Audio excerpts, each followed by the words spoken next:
사랑의 하나님, 거룩하고 복된 주일을 맞게 하시고 4월 첫째 주일 오전 예배로 주님 앞에 예배할 수 있도록 건강과 믿음을 주시니 참으로 감사합니다. 오늘 우리가 하나님을 존중하며 예배합니다. 위로와 회복의 은혜가 충만케 하시기를 간절히 빌고 원합니다. 오늘 우리에게 하나님의 뜻을 깨닫는 지혜와 말씀에 순종할 힘을 주시기를 원합니다. 감사와 믿음으로 승리하는 삶의 주인공들이 다 되게 하여 주옵소서. 뒤숭숭한 이 나라 평안함으로 회복되게 하여 주옵소서. 우리 믿음의 사람들이 이러쿵 저러쿵 말하는 사람이 아니라 이 나라와 이 민족을 위하여, 우리 어려운 서민들을 위하여 기도하는 사람들이 되게 하여 주옵소서. 오늘도 함께 있지 못하고 객지의 외국의 군대의 병상에 있는 우리 성도들과 사랑하는 자녀들을 기억하여 주시고, 특별히 건강이 좋지 못해서 요양원과 요양병원에 계시는 부모님과 어르신들도 붙잡아 주시오며 평안과 치유와 회복의 손길을 기대하고 기도합니다. 오늘 이 자리에 참석하지 못한 성도님들도 붙잡아 주시고, 오늘 이 자리에 함께 예배하는 모든 성도님들에게 성령 충만, 은혜 충만한 예배가 되게 하여 주옵소서. 또한 우리가 특별히 돕고 있는 선교사님들과 선교지 협력교회들도 좋은 소식만 오고 가게 하여 주옵소서. 말씀을 전하고 듣습니다. 성령으로 역사하여 주시옵소서. 성령께서 역사하여 주셔서 우리 사랑하는 성도님들 영육간의 치료와 회복의 은혜가 충만케 하여 주옵소서. 감사드리옵고 예수님 이름으로 기도드리옵나이다. 아멘. 아멘. 할렐루야. 아멘. 주 안에서 평안하셨습니까? 아멘. 네, 세상은 어지럽지만 어김없이 봄은 완전한 봄 날씨를 자랑하고 있습니다. 꽃도 많이 피었고요. 또 요즘 왠지 모르게 이 봄의 어떤 그 느낌을 다른 어느 때보다도 절감하게 되는 것 같습니다. 아침에도 교회 주변에 목련꽃이 얼마나 아름답고 이쁘게 피었는지 정말 감동이 아닐 수 없습니다. 여러분, 우리 모든 게 우리 계획대로 되면 다 좋겠지만 설령 그렇지 않을지라도 세월의 변화, 계절의 변화를 보면서 감사하고 또 우리 하나님 믿는 믿음으로 본사에서 승리하며 살아가는 귀한 성도 여러분 되시기를 주님 이름으로 축원합니다. 아멘. 자, 오늘 우리 인사는 두 번 합니다. 자, 샬롬 4월 한 달에도 승리하세요라고 인사합니다. 시작. 샬롬 4월 한 달에도 승리하세요. 아멘. 아멘. 네, 반갑습니다. 네. 자, 이번에는 우리 축복합니다. 마음을 담아서 아시죠? 자, 손을 내밀고 사랑합니다. 축복합니다. 시작. 사랑합니다. 축복합니다. 아멘. 아멘. 네, 좋습니다. 네, 우리 다른 성도님, 우리 오랜만에 슬로건 우리 월초를 방문하고 넘어갑시다. 됩니까? 제가 예고 없이, 여러분 아시죠? 이 자꾸 해봐야 되더라고요. 자, 시작. 생각대로 됩니다. 말한 대로 됩니다. 꿈꾸는 대로 됩니다. 믿음대로 됩니다. 아멘. 그렇게 되시기를 축복합니다. 네. 네, 저는 오늘 누가복음 18장 31절에서 34절 말씀을 중심으로 예루살렘으로 올라가신 예수님이라는 제목으로 함께 말씀의 은혜를 나누기를 원합니다. 여러분 따라해 주십시오. 예루살렘으로 올라가신 예수님. 시작. 예루살렘으로 올라가신 예수님. 아멘. 여러분, 이번 4월에는 이제 다음 주일이 종려주일이고요. 그 주간이 바로 고난주간이고, 또 고난주간이 끝나면 여러분 너무나 잘 아시는 부활주일이 있는 그런 달이 4월입니다. 우리 모두 반드시 기억해야 할 것은 예수님께서 십자가를 지신 우리가 고난 주간을 앞두고 우리 삶이 좀 더 경건하고 거룩해야겠다는 생각입니다. 할 수만 있다면 욕심도 좀 절제하시고요. 또 예수 그리스도를 더욱 묵상하면서 그분의 은혜에 감사하는 계획을 세우고 생활하는 것이 바람직하다라고 권면의 말씀을 드립니다. 이런 의미에서 오늘 주신 이 누가복음 18장 말씀을 보면서 우리가 어떤 자세를 가지고 또 이번 한 달을 살아가야 할 것인가, 성령께서 이끄시는 대로 생각하고 또한 마음에 담을 수 있게 되기를 바랍니다. 여러분, 오늘 본문에 보니까 예수님께서 제자들에게 보아라, 우리는 예루살렘으로 올라가고 있다라고 그렇게 말씀하고 계세요. 그동안 예수님께서 예루살렘을 몇 차례 오르내리셨지만 이번 행차는 단순한 방문이 아님을 가르쳐 주시는 것입니다.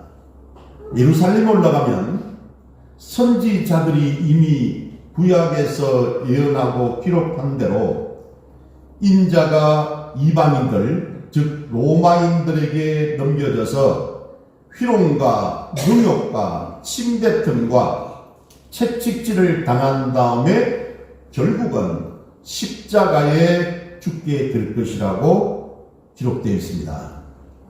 그리고 사흘 만에 다시 살아날 것도 예언하고 있습니다. 여러분, 구약 성경을 보면 예수 그리스도가 어떻게 세상을 떠나실 것인가를 너무나도 세세하게 사실적으로 묘사하고 있습니다. 다윗은 시편 22편에서 예수님은 사람과 하나님으로부터 버림을 당하여 사람들의 회방거리와 백성들의 조롱거리가 될 것이고 십자가에 매달려 수족이 못 박힌 채 죽게 될 것이며 겉옷과 속옷을 제비 뽑히게 될 것이라고 예언하고 있습니다. 이미 다윗 시대에 예수님보다 몇백 년 앞선 그 시대에 예수님이 어떻게 죽을 것인가를 그렇게 기록하고 있어요. 또 이사야 선지자도 이사야 53장에서 예수 그리스도가 우리의 허물과 죄 때문에 상하고 찔릴 것이며 우리의 모든 죄악을 홀로 담당하게 될 것이라고 예언한 바 있습니다.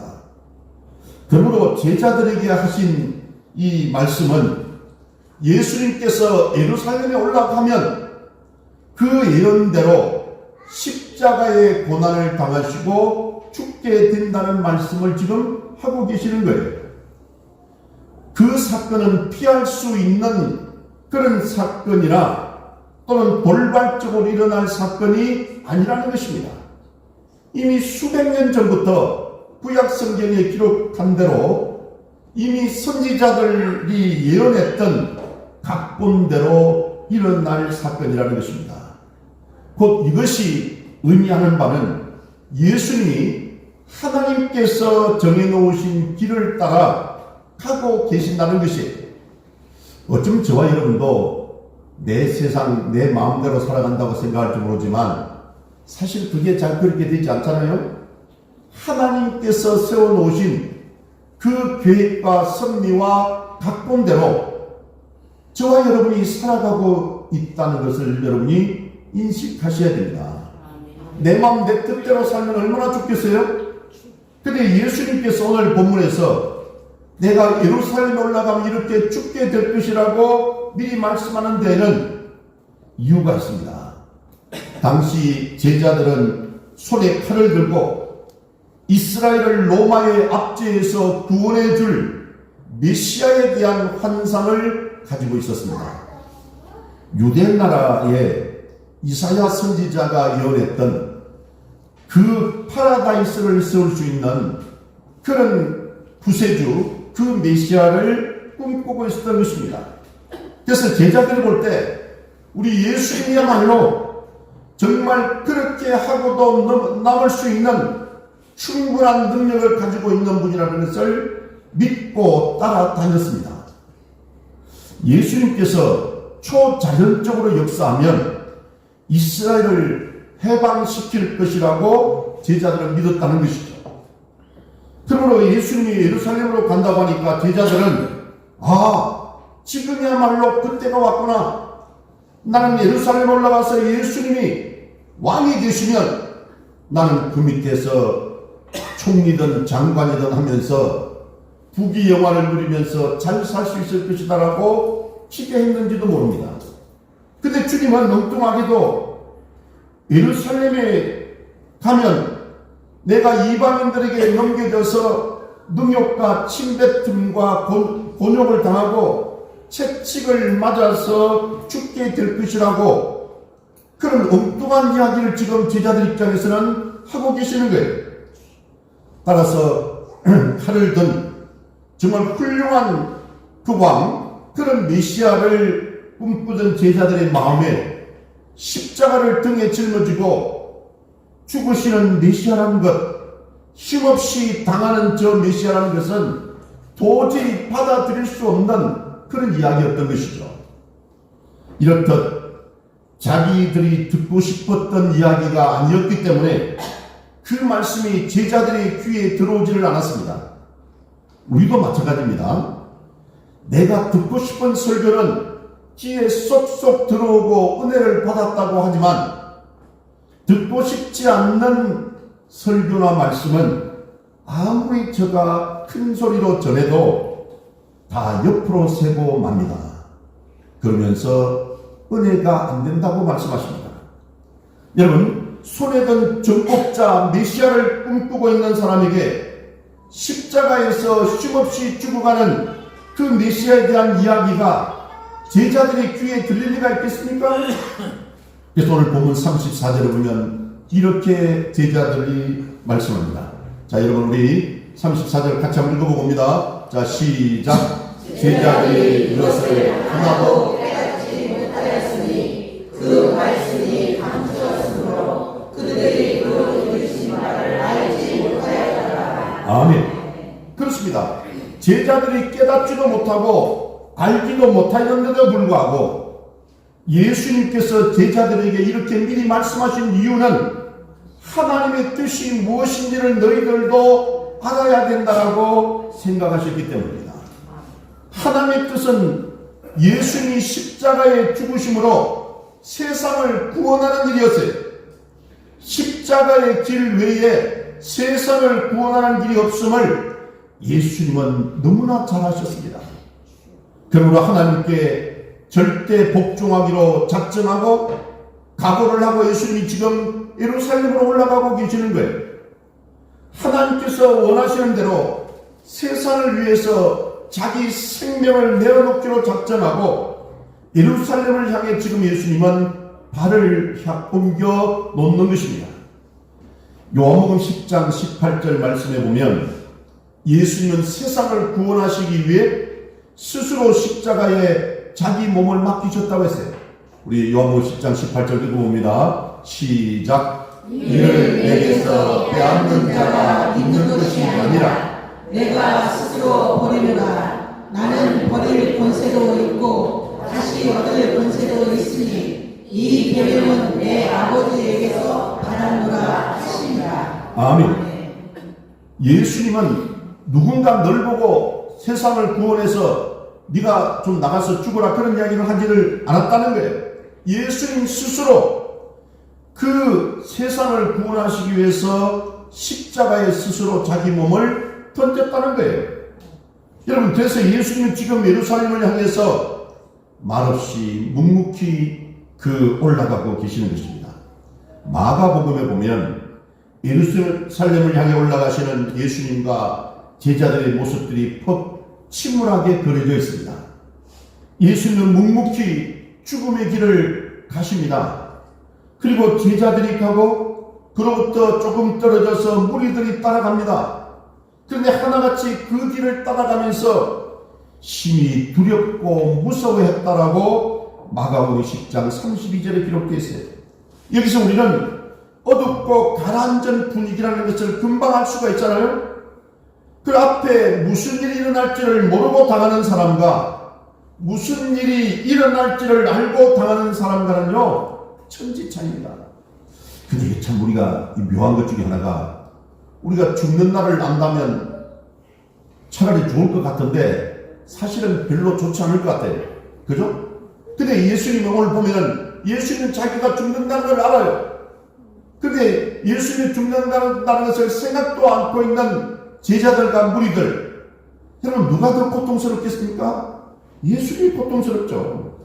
무슨 일이 일어날 것인가를 세밀하게 내다보고 그것을 당하는 자는 그 비극을 겪기 전에 이미 2번, 3번 죽는 것입니다. 예수님이 그렇게 미리 심적인 고통을 당하셨어요. 그럼에도 불구하고 예수님은 세상을 구원하시기 위해, 우리를 구원하시기 위해 예루살렘을 향해서 한 걸음 한 걸음씩 발을 옮겨놓고 계시는 것입니다. 사랑하는 여러분, 십자가에 죽으시기 위해 예루살렘을 향해 올라가시는 그 예수님을 보면서 무슨 생각이 나십니까? 저는 먼저 내가 큰 죄인이구나, 내가 정말 죄인이구나 하는 생각을 했습니다. 예수님은 세상 죄를 지시고 지금 예루살렘으로 올라가시는 거예요. 나의 죄를 짊어지고 예루살렘으로 가시는 겁니다. 그리고 나는 죄 없는 예수를 죽인 죄인인 것이에요. 구약시대를 보면 이스라엘 백성들이 자신의 죄를 용서받기 위해 어린 양에게 자신의 죄를 전가시키는 그런 절차가 있었습니다. 거기 보면 먼저 제사장에게 그 사람이 어린 양을 끌고 와서 그 위에, 어린 양 위에다가 자기 손을 얹고는 자신의 모든 죄를 고백하는 기도가 끝나면 그 어린 양을 제사장에게 맡깁니다. 그리고 이 어린 양은 주인의 모든 죄를 짊어지고 그 제단에서 죽는 것입니다. 지금 예수 그리스도께서 속죄의 어린 양이 되셔서 우리를 위해서 생명을 내어놓으시기 위해서 지금 발걸음을 옮겨놓고 계신다니까요. 나의 검은 손을 그분의 머리에 올려놓고 내 모든 죄를 그분에게 뒤집어 세우고 내 대신 죽도록 예루살렘을 향해 올라가라고 이렇게 밀어내는 것이 우리의 입장이 아닌가 하는 생각을 해보았습니다. 그럼 우리가 사실 얼마나 큰 죄인입니까? 죄인간 나를 대신해서 죄 없는 예수님을 죽음의 형틀에 밀어넣는 것이 얼마나 큰 죄냐는 것이에요. 그리고 저는 예루살렘을 향해 묵묵히 올라가시는 그 주님을 보면서 내가 얼마나 큰 죄인인가, 내가 죄인 중에 괴수구나, 정말 이것은 살 가치가 없는 무서운 죄인이구나 하는 것을 느끼게 되더라는 것입니다. 흔히 우리가 교회 안에서 보면 죄나 죄인에 대해서 말을 듣는 것을 거북하게 생각하시거나 매우 기분 나쁘게 받아들이시는 분들도 있습니다. 죄라는 말을 듣는 것은 마치 죽음이라는 말을 듣는 것처럼 매우 불쾌하게 생각하고 우울한 반응을 보일 때가 있습니다. 교회 다니는 분들 중에서 상당수가 이 죄나 죄인이라는 말을 교회에서 사용하는 상투적인 단어점으로 생각하고 한 귀로 듣고 한 귀로 흘려버리는 경우가 많습니다.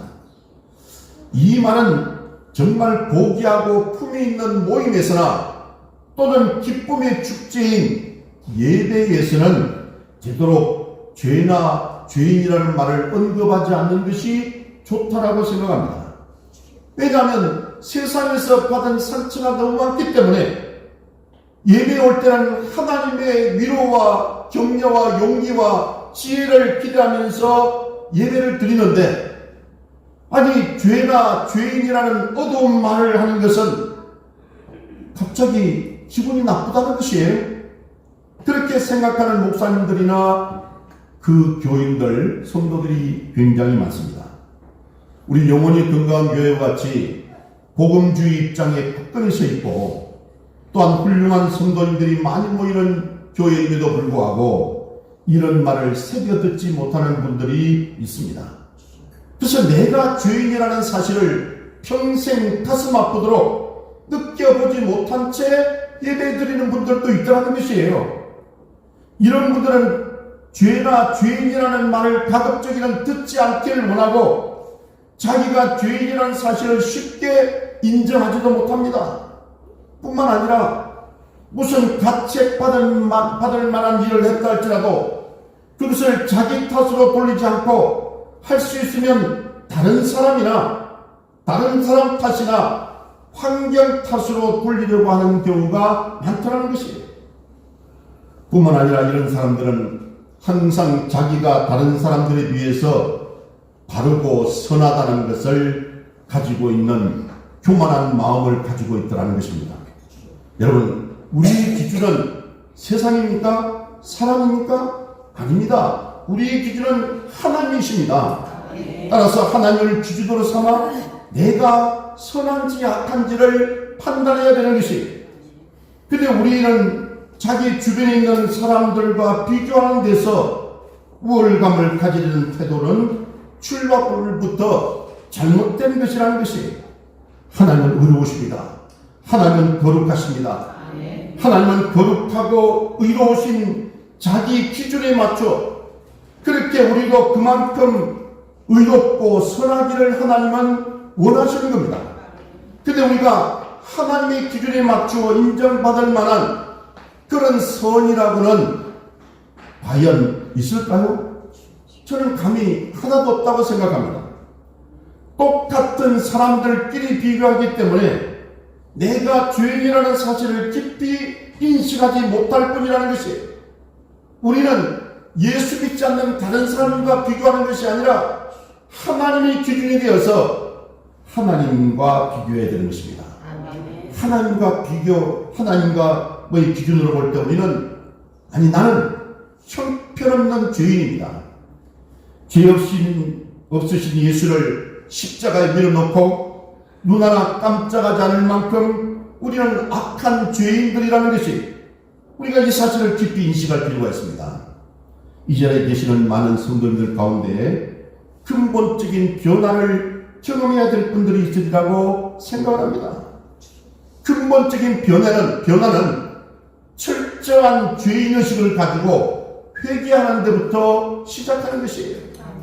저도 살다 보니까 너무나도 많은 죄를 지었더라고요. 입술로도 지었고 마음으로도 지었고 행위로도 지었어요. 그저 때로는 육신의 정욕, 안목의 정욕, 이색의 자랑을 앞세우며 살았고요. 때로는 정말 욕심과 허영심과 시기와 분냄과 혈기왕성을 가지고 살았더라고요. 그게 다 회개해야 될 것이고 내가 죄인이라는 인식에서부터 새롭게 출발해야 된다는 것입니다. 이러한 철저한 변화를 위해서는 우리가 십자가 앞으로 나아가야 되는 것입니다. 그리고 그 십자가 앞에서 예수님을 내가 죽였다고 하는 그런 고백하는 자리에까지 가야 된다는 것이에요. 그럴 때 나는 철저한 죄인이 되는 것입니다. 이러한 영적인 체험을 근본적으로 바로 할 때 비로소 그 믿음이 바로 서는 것이라고 믿습니다.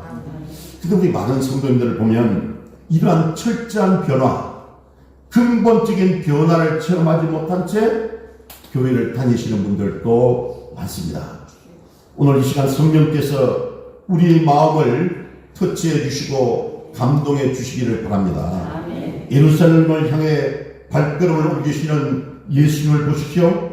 나를 사랑하사 여러분을 사랑하사 나를 위하여 여러분을 위하여 나의 죄를 짊어지고 자기 몸을 십자가에 못 박기 위해 예루살렘으로 묵묵히 향하시는 그 예수님을 보십시오. 그분을 거기에 가도록 한 자가 누굽니까? 바로 나입니다. 우리입니다. 그리고 나만큼 큰 죄인이 없다는 의식을 가질 수밖에 없는 것이. 제가 이야기 듣고 감동이 좀 왔었는데 네덜란드의 그 유명한 화가 중에 렘브란트라는 화가가 있습니다. 여러분 아마 잘 아실 겁니다. 그분이 예수님이 십자가에 못 박히시는 장면을 화폭에다가 담았습니다. 그분은 먼저 예수님을 그린 다음 그 주변에 예수님을 죽이라고 소리치며 그분을 십자가에 못 박는데 동조하는 군중들을 그렸습니다. 근데 그 군중들 가운데 누가 봐도 한 사람이 그 렘브란트와 똑같이 생긴 자기 얼굴을 그려넣었습니다. 이 군중 가운데 내가 있다. 내가 바로 예수님을 십자가에 못 박혀 죽인 장본인이다라는 것을 그림으로 표현한 것이, 그분은 하나님께 무릎을 꿇고 기도했다고 합니다. 하나님, 죄인인 내가 예수 그리스도를 못 박았습니다.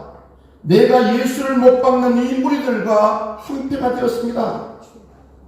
용서하여 주시옵소서. 그리고는 나는 걷잡을 수 없는 슬픔을 가지고 대성통곡했노라고 기록하고 있습니다.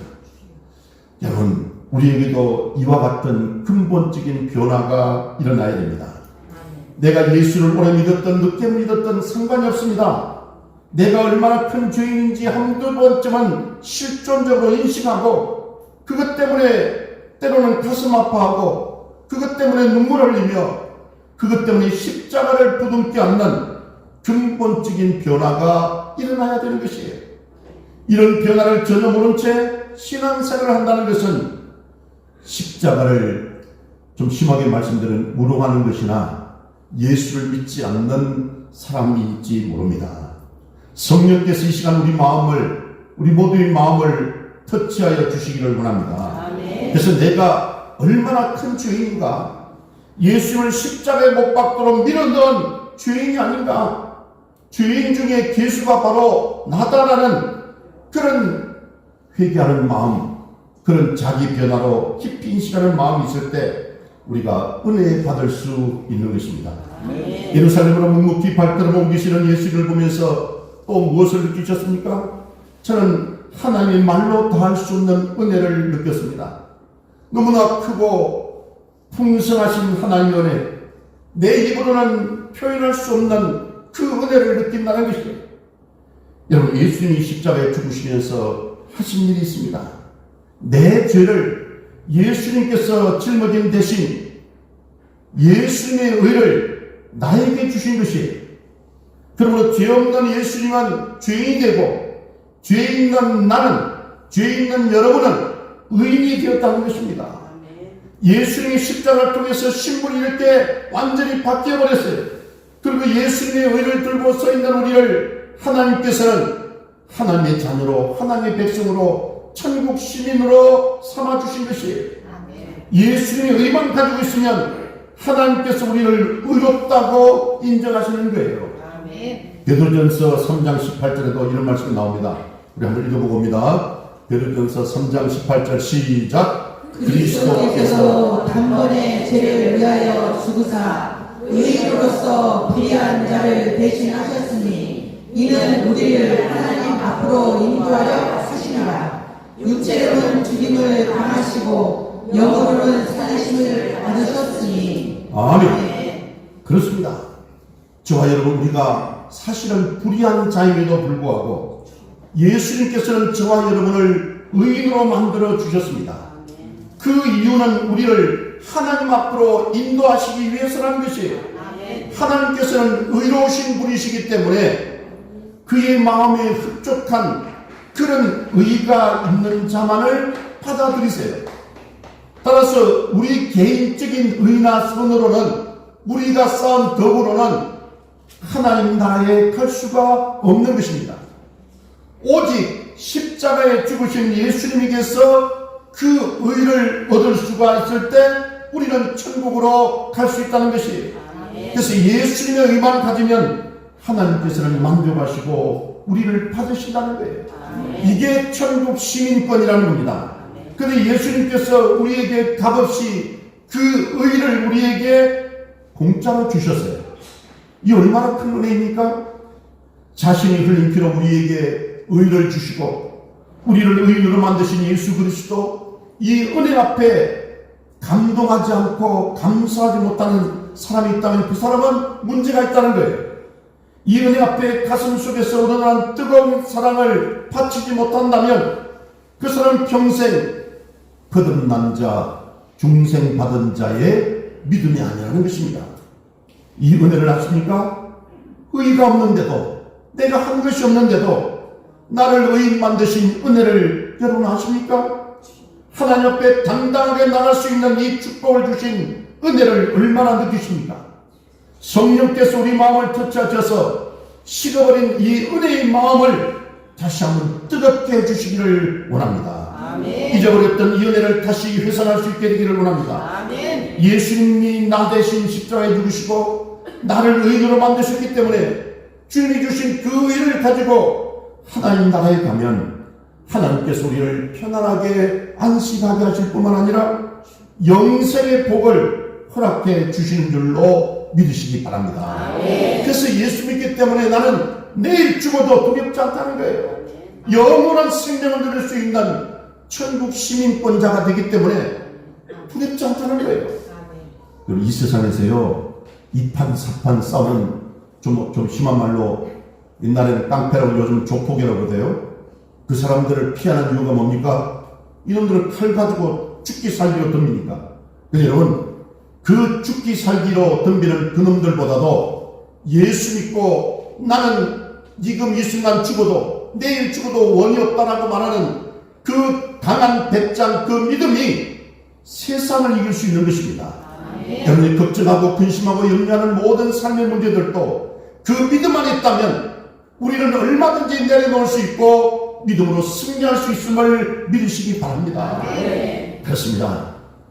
더 나아가 우리에게 완전한 자유를 주셔서 하나님과 더불어 영원토록 하늘에 있는 모든 축복과 행복을 누리도록 허락하셨으니 이 어찌 하나님의 큰 은혜가 아니겠습니까? 그러므로 예루살렘을 향해 발걸음을 옮겨놓으신 예수님, 그리고 그곳에 가셔서 십자가에 발을 올려놓으시고 우리를 위해 자신의 생명을 바치시는 예수님을 묵상하면서 내가 얼마나 큰 주인인가를 자주 고백하고 회개하며 나아가시기를 바랍니다. 그리고 예수님이 나에게 주신 이 놀라운 의와 은혜를 깊이 묵상하면서 주님께 내 마음을 드릴 수 있고 주님 앞에 내 정성과 사랑을 고백할 수 있는 여러분, 그리고 그 믿음으로 이 험한 세상에서도 담대하게 승리하는 믿음의 승리자가 되시기를 주님 이름으로 축원합니다. 아멘. 기도하십니다. 사랑이 많으신 하나님 아버지, 나 같은 주인을 위해 예수 그리스도를 보내주시고 예수님이 십자가에 죽으심으로 내가 하나님 앞에 영원한 의인이 되어 주님 앞에 받아 누릴 수 있는 모든 축복과 행복을 누리게 하시니 참으로 감사합니다. 우리 사랑하는 성도님들이 이번 고난 주간을 앞두고 죄 없는 예수님을 십자가에 못 박아 죽인 큰 죄인이라는 사실을 깊이 깨닫는 은혜가 있게 하여 주옵소서. 예수님 이름으로 기도드리옵나이다. 아멘.